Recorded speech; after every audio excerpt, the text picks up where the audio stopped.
Crazy 8 Low sneaker for 5 HBCU schools. The shoe was part of the endorsement deal Kobe Bryant had with Adidas in the late 1990s. Adidas has designed a new version of the shoe featuring the logo and school colors of Alabama State, Alcorn State, Grambling, Prairie View, and Arkansas Pine Bluff. No debates, no speculation, just the info you need. That's your KBLA Sports Minute. I'm Ray Richardson on KBLA Talk 1580. I need your dollar, that's what I need.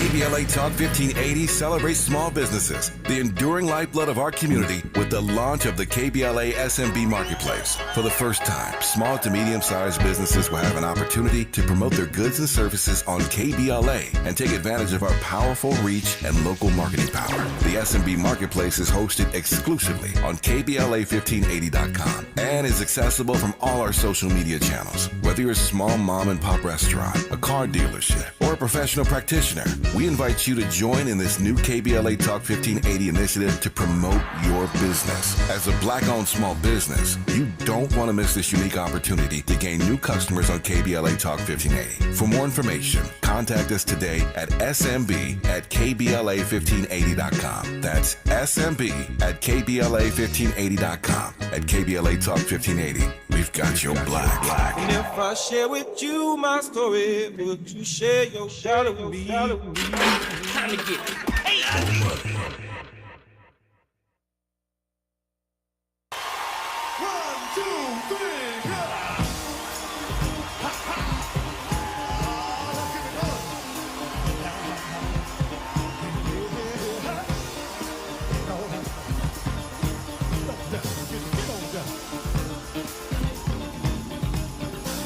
I'm gonna try to keep it coming. Things ain't always smooth, but I'll be alright. I will, yeah. Somehow I know that I can make it. You seem to like my style. Don't you worry, I'm gonna be around a while.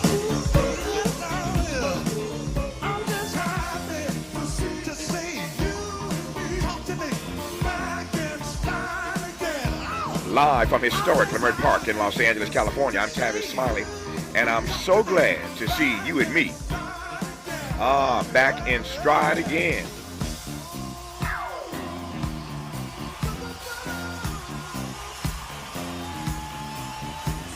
Before we get started with today's show, let me invite you to follow me on Facebook and Instagram at The Real Tavis Smiley, and get updates on X, that's formerly Twitter, at Tavis Smiley. By the way, should you miss any part of today's program or want to catch up on previous shows, you can always visit thetavissmileyshow.com. That's thetavissmileyshow.com, or wherever you get your podcast, and listen to the Tavis Smiley podcast version of this live program at your leisure.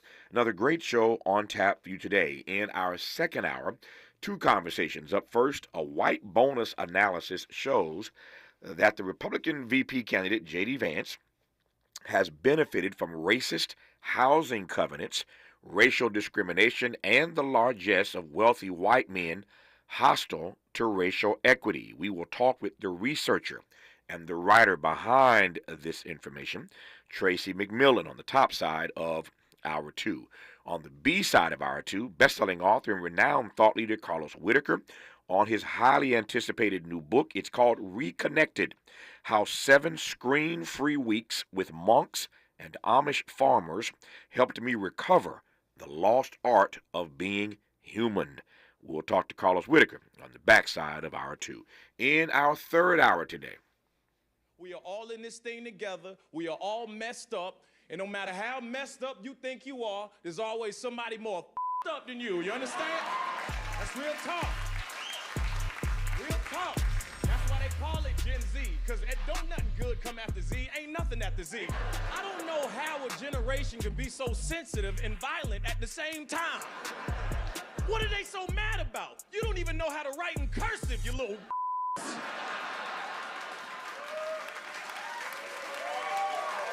Yo, nobody canceled anybody from my generation and back. We didn't cancel people. Y'all realize R. Kelly ain't go to jail till 2019? We knew he was up, but we was like, it's the remix to Ignition, hot and fresh out the kitchen. Yo, I can't wait to see Trump with the cornrows. He's just on the prison yard. Somebody walk up to him, yeah, what up, Trump? What's going on, my G? He's like, first off, your set and the click you claim. West side where we ride, we come quick with game. You claim to be a player, but guess what? I your wife, grabbed her by the It was absolutely phenomenal. Edward. Comedian and SNL alum Jay Farrell takes us inside his new YouTube comedy special. It's called Jared. SNL, as you probably know, is now in its 50th season.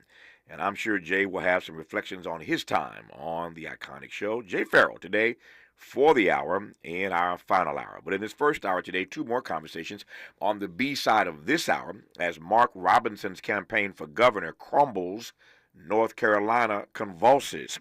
Former mayor of Charlotte and former transportation secretary Anthony Foxx joins us to break down Mark Robinson's breakdown and what it means for this all-important and hotly contested swing state of North Carolina. All that said, in a few moments, we'll commence today's show in conversation with the U.S. Ambassador to the United Nations, Linda Thomas-Greenfield, who I am pleased to welcome to this program. I'm not one to brag, but at a moment like this, I said to my team last night, congratulations on this booking, because when you get the U.S. Ambassador to the UN, in this particular moment, there are a whole lot of questions to ask her. We'll put some questions to her when she joins us in a few minutes from New York City at the UN to talk about the Middle East, Iran, the Biden administration, etc., etc. This is historic in the sense that there have only been two women to be U.S. ambassador to the UN. For those of you who are political junkies, you know that the first woman to sit in that seat was Susan Rice. And now it's Linda Thomas-Greenfield. And so to have a black woman in this all-important seat, I've said many times, when you think about it, there are a number of key African Americans in the Biden administration involved in all these conversations and decisions, not just domestically, but certainly globally. The Defense Secretary, Lloyd Austin, is a black man. Our ambassador to the UN is a black woman. The Vice President, of course, is a black woman. There are a number of African Americans in key positions as we see the world teeter on explosion. Black folk at the table sitting with the president in conversation and making decisions about these various issues. So when we come forward, we will commence our conversation with Madam Ambassador Linda Thomas-Greenfield. Before I do that, though, Joe Biden yesterday, the president, had something to say about Israel, specifically that he will not support an Israeli attack on Iranian nuclear sites. There are all kinds of questions about how Israel is going to respond, but the president on record saying he will not support an Israeli attack on Iranian nuclear sites. Hear now for yourself what the president had to say just yesterday. We're working on a joint statement all of us agree on, from Japan to France to Germany to et cetera. And what we're doing in that regard is we're making it clear that there are things that have to be done. And it's obviously Iran has gone way out of, it's way off court. We're going to put together a joint statement. Hasn't been done yet. It'll be done before too long, probably by the time we land. And there's going to be some sanctions imposed on Iran. Would you support an attack on Iran's nuclear sites by Israel? The answer is no. I think there's things we'll be discussing with the Israelis what they're going to do, but all seven of us agree that they have a right to respond, but they should respond in proportion. I apologize for all the background noise. That was the president yesterday stepping off of Air Force One. As you may know, the president went to North Carolina yesterday to tour by helicopter by Marine One the damage done by that hurricane. So those are the remarks of the president stepping off of Air Force One yesterday. I'm told the ambassador is on the line, so when we come forward, we'll commence our conversation. Delighted to have her on this program. Madam Ambassador Linda Thomas-Greenfield on Tavis Smiley when we come forward. Interrogating and unpacking. That's what we do around here. You're listening to Tavis Smiley.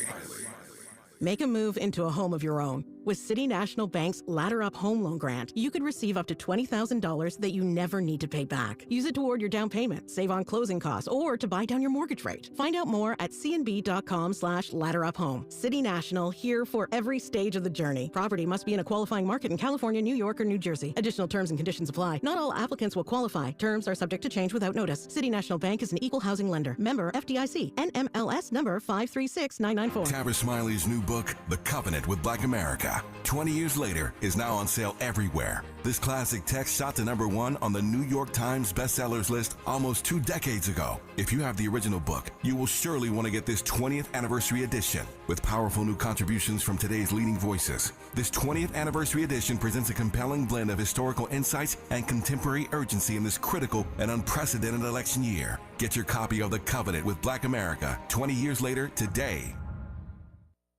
If you're living with dry age-related macular degeneration or dry AMD, you may be at risk for developing geographic atrophy or GA. GA can be unpredictable and progress rapidly, leading to irreversible vision loss. Now there's something you can do to Slow it down and get it going slower. Izervay is proven to slow GA progression. Izervay gets GA going slower. Izervay or avacincaptad pagel is a prescription eye injection used to treat GA. Don't take it if you have an infection or active swelling in or around your eye. Izervay can cause eye infection, retinal detachment, or increased risk of wet AMD. Izervay may temporarily increase eye pressure. Your vision may be impaired after an eye injection or exam. Don't delay. Ask your doctor about Izervay today. Izervay gets GA going slower. Visit Izervay.com. That's IZERVAY.com. This truck season, think about all the things you can do in a Chevy truck. You can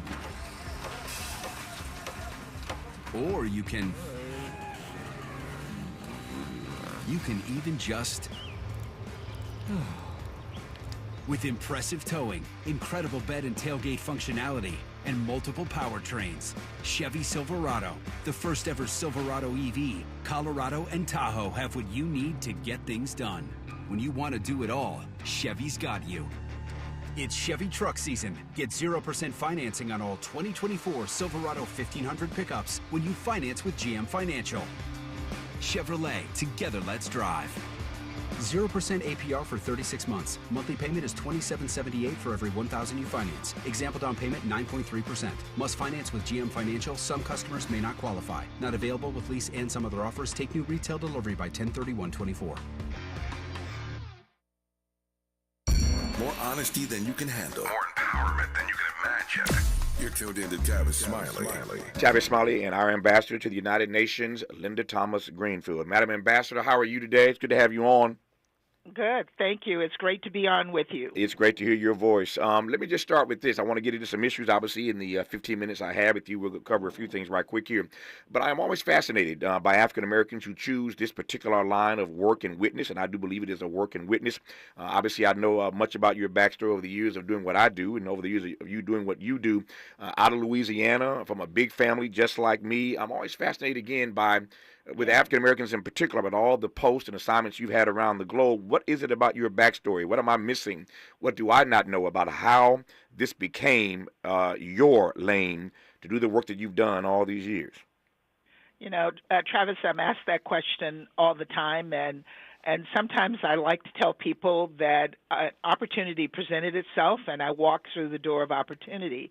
But it's a bit more than that. As you said, I grew up in the South in a small town outside of Baton Rouge from a very large family with both a mother and a father who really pushed us to achieve what we wanted to achieve. And I have to tell you, I wanted to be a lawyer, and that didn't happen. And when I was in 8th grade, I met Peace Corps volunteers who were going to Africa, and that kind of whetted my appetite. It exposed me to a part of the world that I didn't know anything about. We didn't learn about Africa in school. I'm sure you didn't either.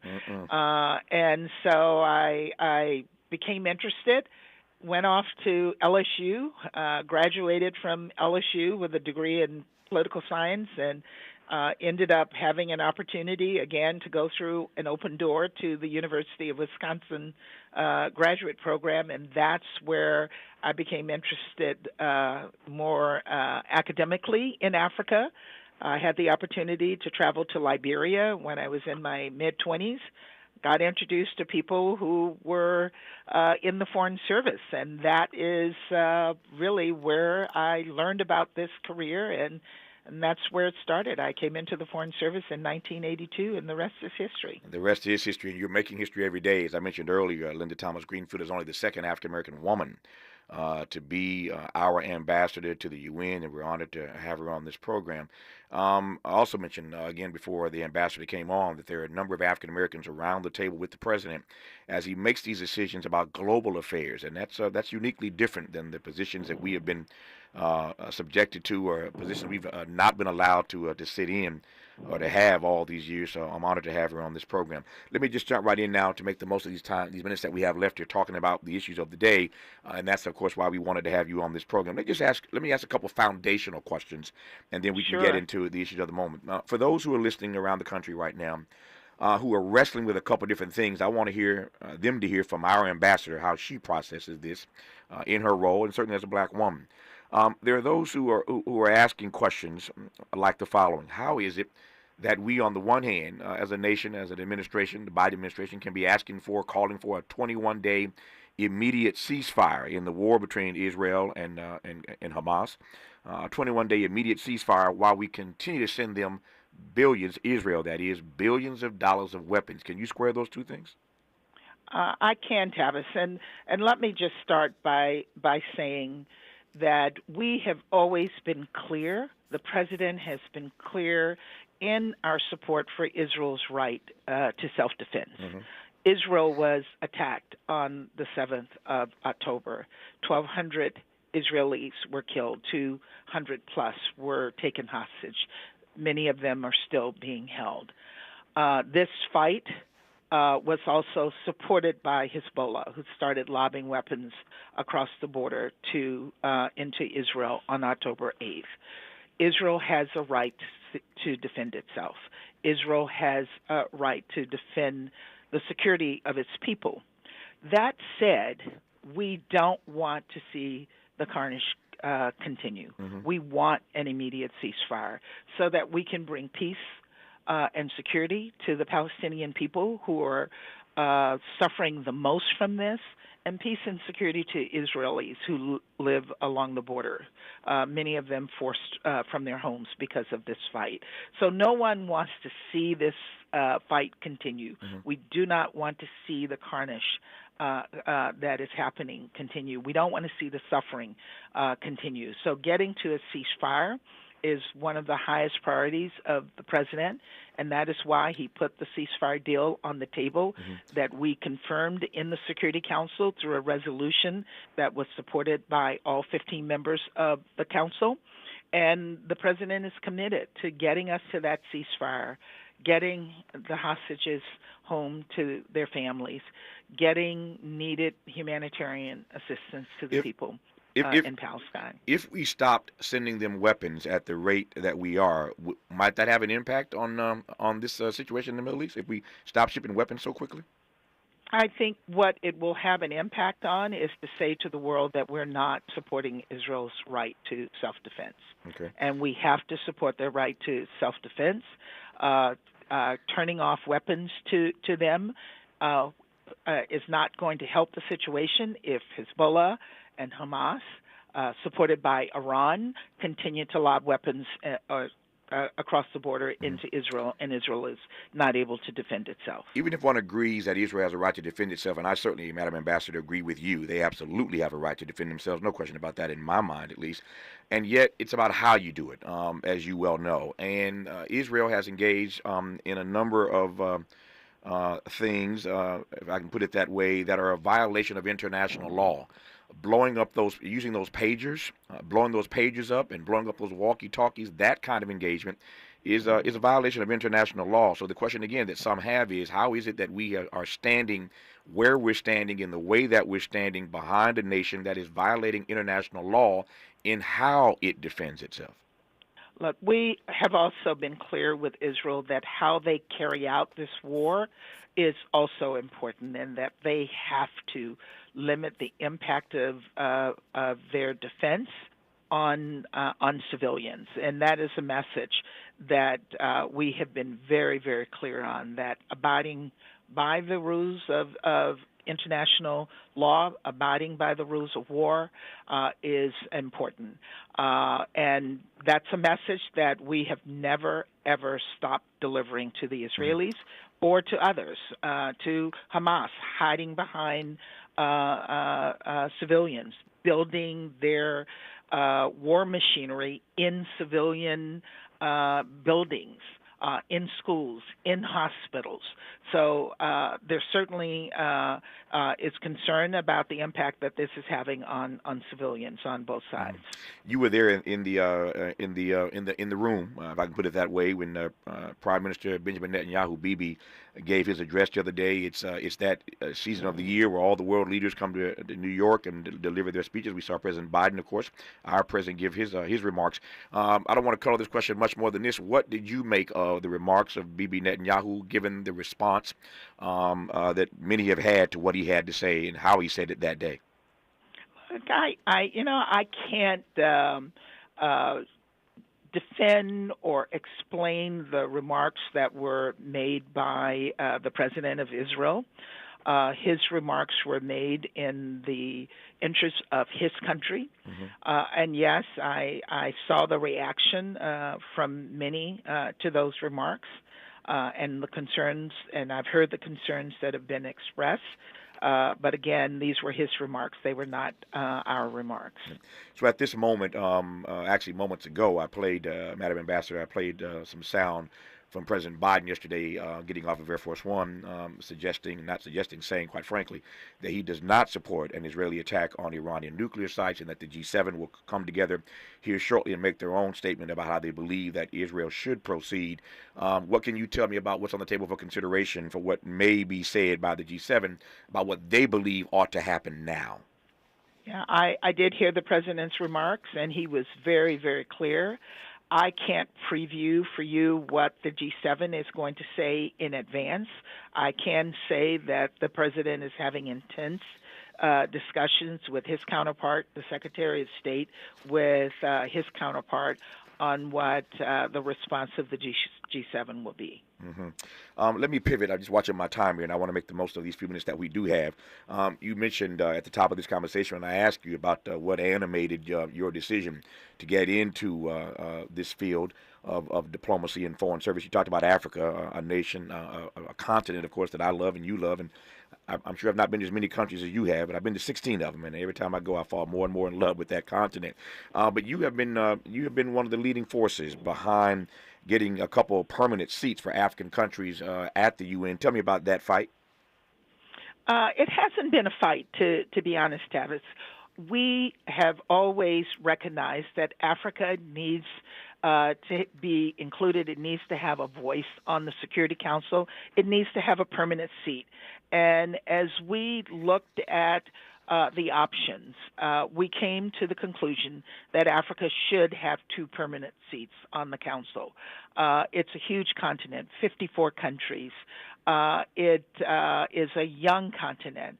And while they have 3 elected seats, which rotate every 2 years, there is not a permanent seat.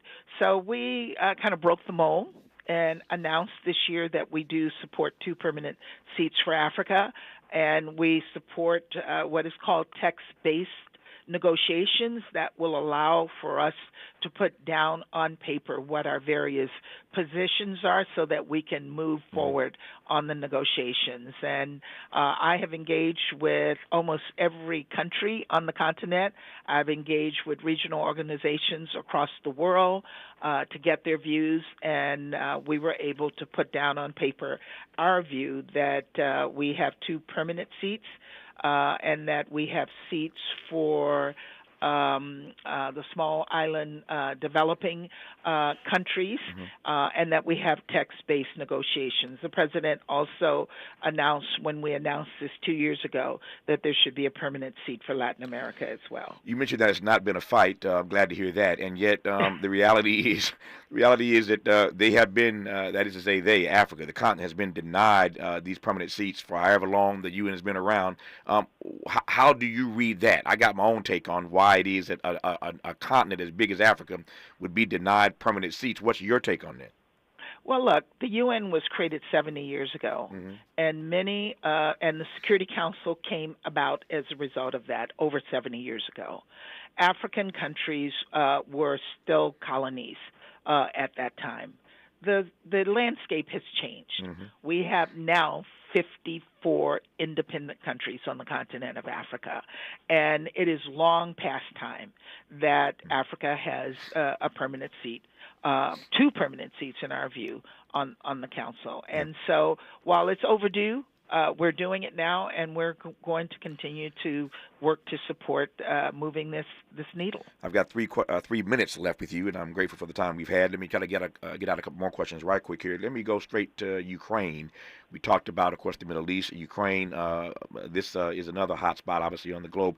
What's your sense of where we are right now? President Zelensky was just here, meeting with President Biden, Vice President Harris, and Donald Trump. He made the rounds to everybody.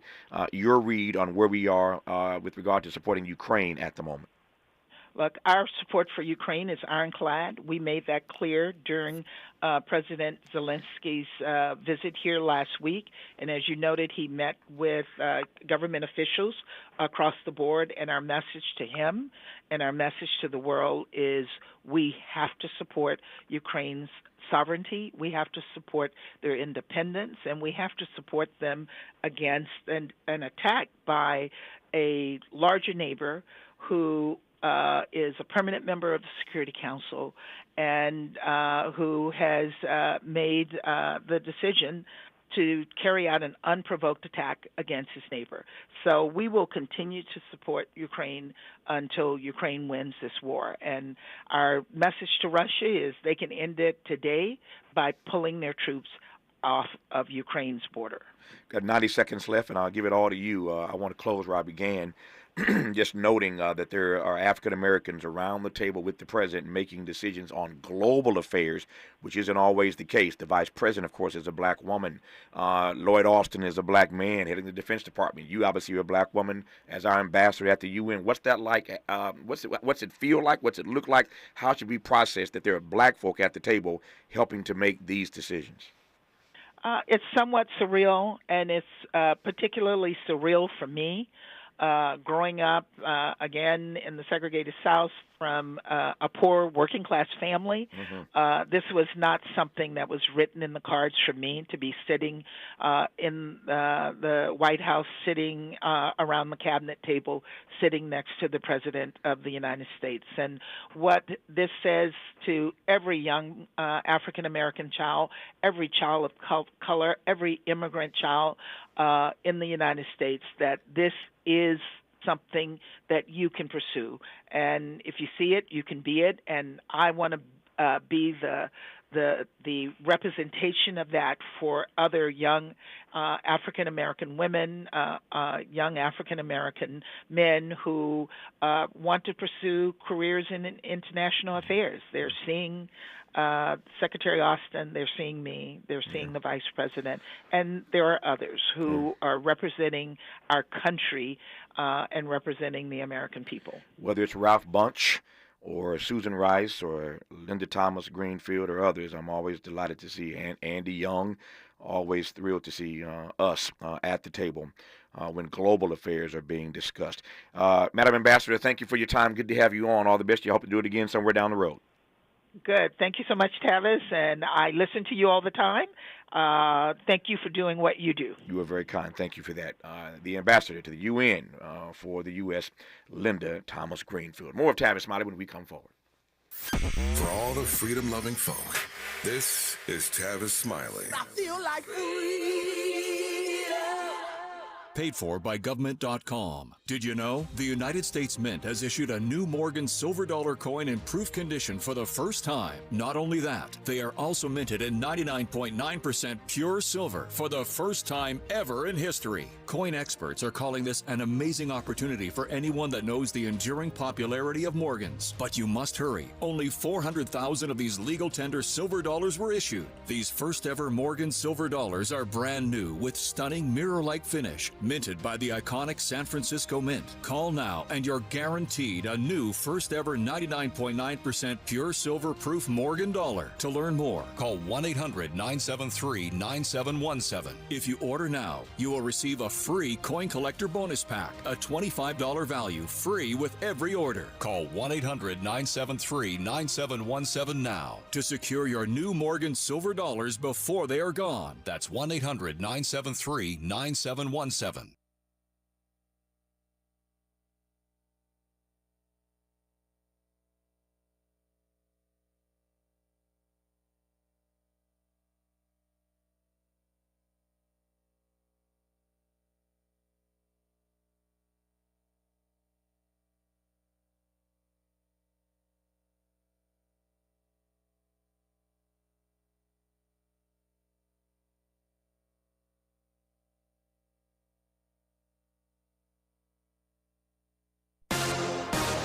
I'm Ray Harris, and here's the latest from the Black Information Network. Search and recovery effort continues in North Carolina and areas in the southeast devastated by flooding from Hurricane Helene.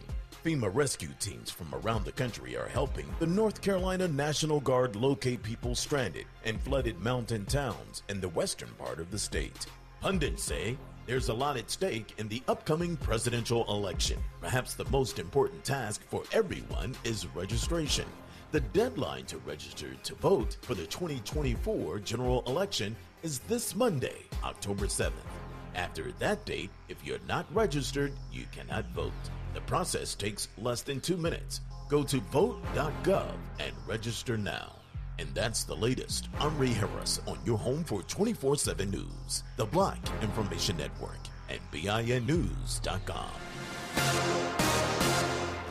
Lowe's knows it's easier to make the right calls when you have the right team. Download the Lowe's app to get your home improvement playbook in your hands so you can get their team's expertise anytime. Download the Lowe's app to find what you need today. This is the KBLA Sports Minute with Ray Richardson. The Dodgers will play the San Diego Padres in the National League playoffs. The Padres beat Atlanta last night 5-4 to advance. Game 1 in the best of 5 is Saturday at Dodger Stadium. The Padres have been tough on the Dodgers this season, winning 8 of 13 games. As the NFL heads into Week 5, the league's 6 black head coaches are 15-10. Pittsburgh's Mike Tomlin, Houston's DeMeco Ryan, and Tampa Bay's Todd Bowles are 3-1. Raheem Morris of Atlanta and Antonio Pierce of the Raiders are 2-2. New England's Gerard Mayo is under 500 at 1-3. Adidas is getting ready to release a special edition of the Crazy 8 Low sneaker for 5 HBCU schools. The shoe was part of the endorsement deal Kobe Bryant had with Adidas in the late 1990s. Adidas has designed a new version of the shoe featuring the logo and school colors of Alabama State, Alcorn State, Grambling, Prairie View, and Arkansas Pine Bluff. No debates, no speculation, just the info you need. That's your KBLA Sports Minute. I'm Ray Richardson on KBLA Talk 1580.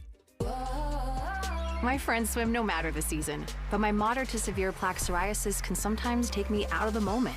Now, thanks to Skyrizi and clear skin, count me in. With Skyrizi, Risankizumab Riza, a prescription-only 150 milligram injection for adults who are candidates for systemic or phototherapy. 3 out of 4 people achieve 90% clear skin at 4 months. Don't use if allergic to Skyrizi. Serious allergic reactions and an increased risk of infections or a lower ability to fight them may occur. Before treatment, your doctor should check for infection and tuberculosis. Tell your doctor if you have an infection or symptoms such as fever, sweats, chills, muscle aches, or cough, or if you plan to or recently received a vaccine. Thanks to Skyrizi, there's nothing on my skin, and that means everything. Ask your doctor today about Skyrizi, the #1 dermatologist-prescribed biologic in psoriasis, and visit skyrizi.com or call 1-866-SKYRIZI to learn more. Substance use disorder and addiction is so isolating. And so as a Black woman In recovery, hope must be loud. It grows louder when you ask for help and you're vulnerable. It is the thread that lets you know that no matter what happens, you will be okay. When we learn the power of hope, recovery is possible. Find out how at startwithhope.com. Brought to you by the National Council for Mental Wellbeing, Shatterproof, and the Ad Council. You've got a Pepto predicament, moviegoer. Hey, I can hear your stomach grumbling. Sorry, I ate that entire tub of popcorn with extra butter. You overdid it, and now your movie has turned into a blockbuster bellyache.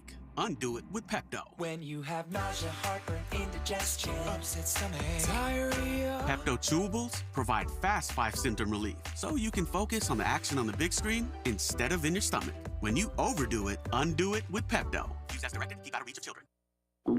Oh no, stomach issues again? Stomach issues? Who are you? Your pancreas. I could be the real reason for your diarrhea, gas, bloating, stomach pain, or loose oily stools. I thought it was my stomach. People often do, but any of these symptoms could mean having a condition called exocrine pancreatic insufficiency, or EPI. With EPI, the pancreas doesn't release enough enzymes to break down food, but EPI is manageable. Use the symptom checker on identifyepi.com and speak with your doctor. That's identifyepi.com. Sponsored by AbbVie. Helping to make you the most knowledgeable person in your circle of friends. This is Tavis Smiley. Tavis Smiley indeed, and glad to have you with us in this hour today. What an amazing conversation with the ambassador to the UN for our nation, Linda Thomas-Greenfield, as I mentioned, part of history as the second African-American woman to sit in that seat, and I thank her for the time to come on this program. We move now from the UN ambassador to the former mayor of Charlotte and former Transportation Secretary Anthony Foxx, who I haven't talked to in quite some time. Glad to have him on this program. And I specifically asked him on to talk about a couple of things, principally to help break down Mark Robinson's breakdown in his gubernatorial race in Anthony Foxx's native North Carolina. As you all know, North Carolina is an all-important, hotly contested swing state. So who better to tap into to get a sense of what's really happening inside of North Kakalaki than Anthony Foxx. Anthony Foxx, how are you today, sir? I'm doing great, Tavis. Good to see you. Good to talk to you. It's good to hear your voice, man. Thank you for coming on. Let me just jump right to that, and we got a few minutes here. We'll cover a few other things. But give me your sense as a native North Carolinian, how you are feeling, how you process what the rest of us are watching, this meltdown in North Carolina. We saw Mark Robinson, of course, at the podium. I call it Negro Night, the very first night of the RNC in Milwaukee. They try out every Negro inside the RNC, and so we saw Robinson, I think, that first night. But the stuff that we have heard about what he has said and done is an embarrassment, a humiliation, I think, to all of us. And I don't believe that we should all be painted with a broad brush. But it's just unfathomable to look and to read the stuff that he has said and done, particularly about Dr. King and others. Anyway, let me shut up. Give me your read on who this cat is, man. Well, I mean, he follows in a long line of people that the GOP has periodically put up, thinking that they would capture some part of the black vote in a state like North Carolina and carry the day. Mm-hmm. This man is our current lieutenant governor, and it's unfathomable that he's risen even to that level without the degree of scrutiny mm-hmm. that he's now under, and it's just it is an embarrassment to the state, but also I think the Republican Party is probably going to have to rethink how they put candidates up and how much vetting they do. Yep. That last part, your last comment, strikes me as interesting. I never thought about it in that particular way. Let's just be philosophical here for a second. Neither you nor I are Republicans, and we don't wish them well in this race or any other race for that matter. But it is fascinating, though, to think about what you just said. I wonder in the weeks, months, and years to come how Republicans will rethink what it means to try to put black faces in high places, to have these black faces as the face of the party. Because if this is what you do, and you have a meltdown like this, because this guy was not vetted, to your point, how he became lieutenant governor without anybody knowing this is an anathema to me. But let's probe that for a second. What are your thoughts about the way the RNC going forward, born of how they got burned, as it were, by Mark Robinson, may or may not rethink putting black folk out front? Yeah, I mean, I've had many conversations with my friends who are Republican, very high up in the Republican Party, as a matter of fact, and I think many of their ideas about the free market, about the economy, about business, and things of that nature, actually may have some appeal to some black voters, but not presented as Mark Robinson, or someone like that. And I think they've, they need to get to a level of seriousness about the outreach. And I think there may be some appeal to black folks, but not like this. Not like this. This is not the kind of thing. It's cosmetic. You know, you put up somebody, you assume they're going to get some piece of the vote, and it's much more sophisticated than that. And frankly, I think not only African Americans but voters in general are not that gullible. So it's really important for them to take it seriously and maybe use this as a turning point in their outreach to black voters. Yep. I don't want to put too much on this, but to your mind, Anthony Fox, what does it mean? And I don't want to color this any more than this. What does it mean that he has refused to step down? What's that mean in terms of the politics, in terms of the turnout, in terms of a vote being depressed or not, in terms of whether Trump wins North Carolina? Take it any way you want to take it, but what does it mean that he has refused to step down? Yeah, well, I think he at this point he doesn't have anything further to lose, and so he's in his mind he's going to do this thing all the way through. I don't think it particularly speaks to him, but we also have examples at the top of the ticket of people who have who've had some very difficult legal issues and other things.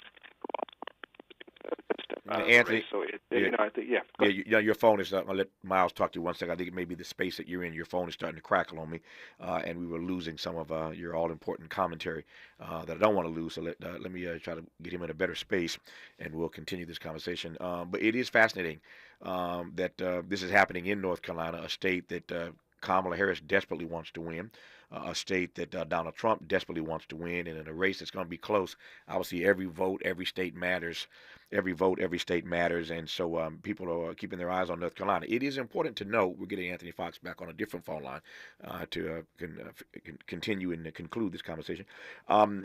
It is interesting to note, though, that Donald Trump won North Carolina twice, even as the Republican running for high office for governor specifically won.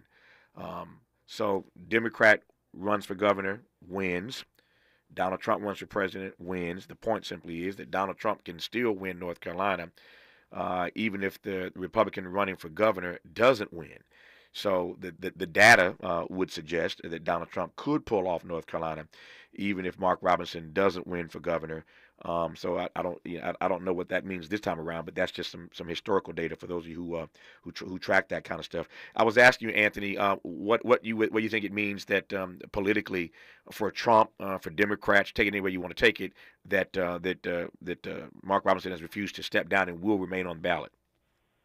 Yeah, it could definitely be a drag on the Republican side of the ticket. It's unclear now whether it will be or not, but there are definitely, if you look at the polling that's happening right now about the governor's race, Josh Stein has broken out a double-digit lead in that race, which suggests that some Robinson, it was closer earlier in the year, so it suggests Robinson voters are starting to move away from him, and that may portend something at the top of the ticket as well. Yeah. I was saying a moment ago while you were getting back on the line that Donald Trump has won that state twice, as you know, even as Republicans lost running for governor. So it's clear that, historically at least, he could pull this off, and that Mark Robinson thing might not necessarily drag him all the way down. Yeah, that is absolutely a possibility. North Carolina is an interesting state in that it has concentrations of progressive communities along the I-85 corridor, if you're familiar with it, which connects Charlotte, Greensboro, Raleigh, Durham. That's sort of traditionally a Democratic alley through North Carolina. And then The majority of voters, however, come from these dispersed parts of the state all over, and many of them are much more conservative. So it's unclear how it all will shake out. And obviously this weather event in western North Carolina and the tragedy associated with it, it's unclear what impact that's going to have on the election. But I think this is going to be a very close race. Obama won North Carolina by fewer than 100,000 votes in 2008. He lost by just over 100,000 votes in 2012 without really trying too hard. So I actually think North Carolina is going to be very, very much in play all the way through. Let's talk about how it will be in play all the way through when we come forward with Anthony Fox. And then I want to ask him beyond North Carolina politics. Again, we understand why we're talking about it. It's a swing state, a very important state. But he's doing some work as co-director of the Center for Public Leadership.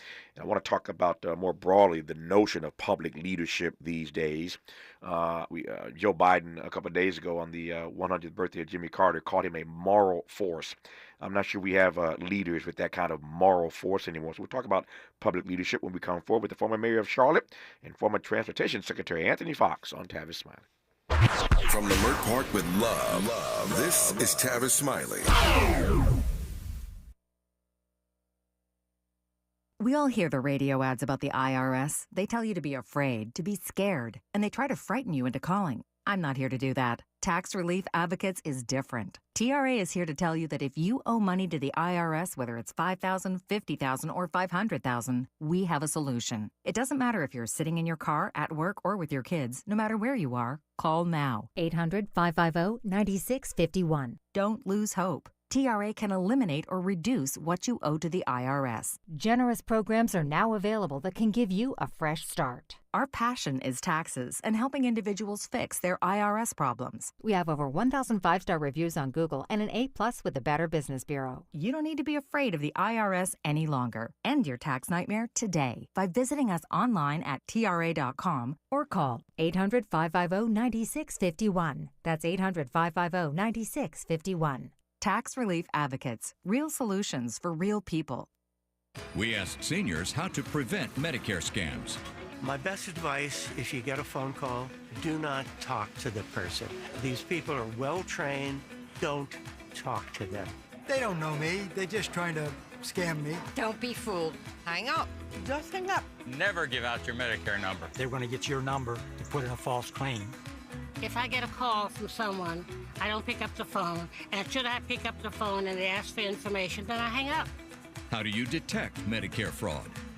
Just like I check my credit card statements, I check my Medicare statements monthly. Scammers can get a hold of your number, order medical devices through your account, and you're not even going to know about it if you don't look at your statement. Check your statement every month.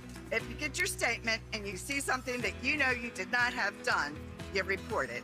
Call your Senior Medicare Patrol. To report Medicare fraud, call the Senior Medicare Patrol at 855-613-7080. Mayfresh Daily in the Mert Park, Los Angeles, California. You're listening to Tavis Smiley. Tavis Smiley and Anthony Fox, the former mayor of Charlotte, North Carolina, former Secretary of Transportation. Pleased and honored to have him on this program for another 10 minutes here until the top of the hour. Secretary Fox, let me just ask you regarding the weather that you mentioned. We discuss this all the time on this program. 6 weeks to Election Day is a long time. That's a lifetime, as you know, and any number of things could happen domestically or globally, the Middle East, the economy, that could impact the outcome of this election. So let me just start with this issue of the weather. None of us thought weeks ago that weather and the results of that weather would be a factor in turnout in North Carolina on Election Day. President Biden, of course, flew over yesterday to look at the damage done by the hurricane. What's your sense of the way weather will impact, or will things be at least relatively stable enough that it won't impact turnout on November the 5th?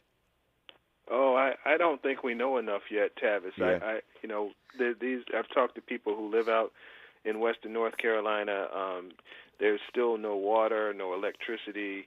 Cell phone service is very spotty, and getting in and out of certain areas is very difficult. So I don't even think we know fully yet what the damage is.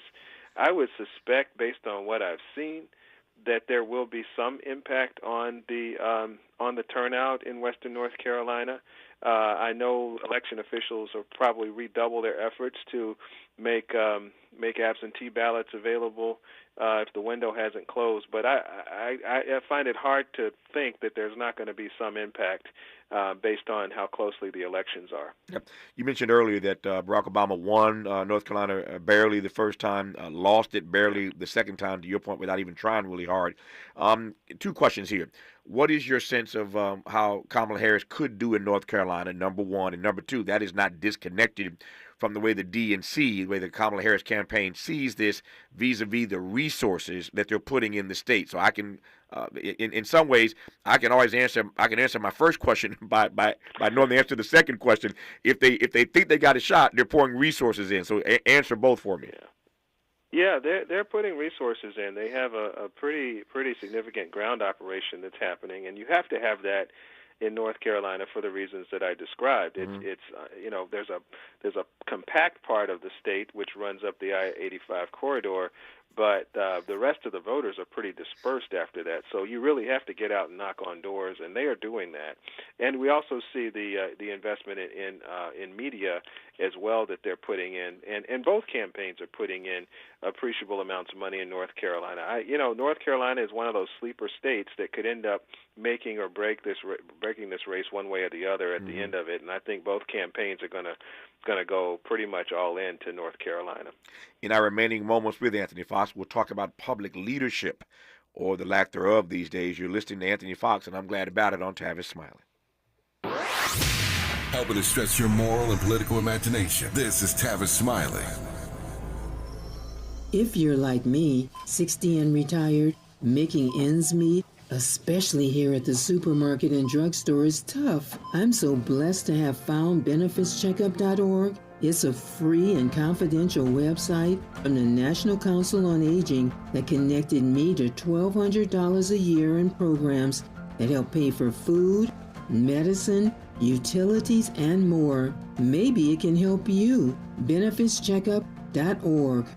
You know where you want to go in life, and City National Bank can help. City National knows the dedication it takes to build your vision for the future into a reality, and our team is here for you. We have a wide range of options to help, from personal savings accounts to interest-bearing money market savings accounts and more, all designed to help you get where you want to go. City National, here for every stage of the journey. Learn more at cnb.com. City National Bank is a subsidiary of Royal Bank of Canada, member FDIC. KBLA Talk 1580. We've got a lot to talk about. KBLA Talk 1580, connecting you with services and solutions. Legal Aid Foundation of Los Angeles is a nonprofit law firm that protects and advances the rights of the most underserved, leveling the playing field and ensuring that everyone can have access to the justice system. Every year, LAFLA provides free, high-quality legal services to more than 100,000 people living in poverty across greater Los Angeles. Their unique combination of neighborhood offices, self-help centers at courthouses, and domestic violence clinics puts Legal Aid Foundation of Los Angeles on the front lines in vulnerable communities and at the forefront of change. LAFLA's expert team of attorneys, paralegals, and support staff works to provide direct representation, offer counsel and advice, provide referrals, and educate the community about their legal rights through workshops and seminars. With locations all over LA, you can access their services or volunteer to help no matter where you live. And if you have an urgent issue, call 213-235-0060. That's 213-235-0060. To get legal help, make a donation, or volunteer, visit LAFLA.org. LAFLA.org. This is a community call to action from KBLA Talk 1580. If you love to travel, Capital One has a rewards credit card that's perfect for you. With Venture X, earn unlimited double miles on everything you buy and turn everyday purchases into extraordinary trips. Plus, receive premium travel benefits like access to over 1,300 airport lounges where you just check in and chill out. Open up a world of possibilities with Capital One. What's in your wallet? Terms apply. Lounge access is subject to change. See CapitalOne.com for details. Let's get back to more of this rich dialogue with Tavis Smiley. Our remaining moments with Anthony Fox, former mayor of Charlotte, former secretary of transportation. So, Anthony Fox, you are now doing a number of things, of course, co-director of the Center for Public Leadership and the Emma Bloomberg Professor of Practice, the Practice of Public Leadership at the Harvard Kennedy School. So you're staying busy, obviously. But I want to just spend a few minutes here, the 4 minutes I have left here, just talking about public leadership today. We need leaders, no question about it. I mentioned earlier that Joe Biden, celebrating Jimmy Carter this week, called him a moral force. I'd call him a force for good. And I make a distinction these days, and have for quite some time, between politicians and public servants. I don't need to call it much more for you. Just talk to me about the way you see public leadership these days. We need public leadership everywhere, whether it's a school board, local city councils, up to governor's races, as well as into the national offices. And it's we need it. Frankly, to be honest, we need it on both sides of the aisle because we need people who are seeing American culture, American democracy, American institutions as things that have to both evolve and also have to be stable enough for us to move forward into the future and to give our children a future that will be better than the one we've had. And so it's a privilege for me to be in a position where I'm teaching leaders of the future and trying to take our center and bring the leadership knowledge that we bring out into the issues affecting the American people and people across the world. So it's quite something from the vantage point I have. But let me tell you, you know this as well as I do, Tavis. Our country is starving for public servants and good leaders. Yeah. And what do you think keeps many good fellow citizens out of it? I mean, my sense is that politics is such a cesspool these days that the good people that ought to be in don't want to be in, man. Yeah, it's a tough field, and it's gotten tougher. I think it's gotten tougher because not only of information, but also disinformation, social media. The jobs have just become harder to do, frankly, and harder to make sense of if your goal is to actually do public service. But that said, there are still great opportunities for people to come in and impact the system in a real way. And I can think of a dozen people I know in public service who I'm really glad they're there. And that's what we want to have more of as a country and as a society. Well, and what do you make of this disappearing line, as I see it, Anthony Fox, between campaigning and governing? We need good people to govern. Yeah. We need public leadership, but the campaign never stops. I don't know when the governing actually begins. Yeah, well, it's interesting given the 3-month campaign we've seen from Vice President Harris. It's I could kind of get used to having shorter campaign seasons. You know what I mean? Absolutely. So maybe that'll be a trend. Who knows? But I definitely think we spend way too much time, money, and effort in these very, very long campaign seasons. And it really, I think, at some point becomes an issue of diminishing returns. Maybe we'll think about how we do campaigns in the future as a result of this one. Yep. Finally here, as you teach these students about what it means to be in public leadership, what most concerns you about the kind of leadership or lack thereof we're getting these days? Well, what concerns me is we have a generation, the boomer generation, that has been slower to yield power than previous generations. Yeah. And what's going to happen very quickly, I'd say in the next 4 or 5 years, is there going to be a very rapid transition of leadership. Frankly, they're going to skip over my generation, the Generation X. They're going to skip over us and go right to the millennials. So the millennials are going to be assuming significant power very quickly, and preparing them is one of the most important things I can think of doing. Well, they are blessed to have you at Harvard Kennedy School. I've been there any number of times over the course of my career. It's a great place. Come back. Come back and see us. Anytime, man. Anytime. I love hanging out in Cambridge. Happy to do it. Okay. Anthony Fox, former mayor of Charlotte, North Carolina, former Secretary of Transportation, and now hanging out at Harvard Yard. Anthony Fox, good to have you on, sir. All the best to you. Thank you so much, Tavis. Good to have you on. More of Tavis Smiley when we come forward. KBLA 1580 Santa Monica. I'm Ray Harris, and here's the latest from the Black Information Network. Search and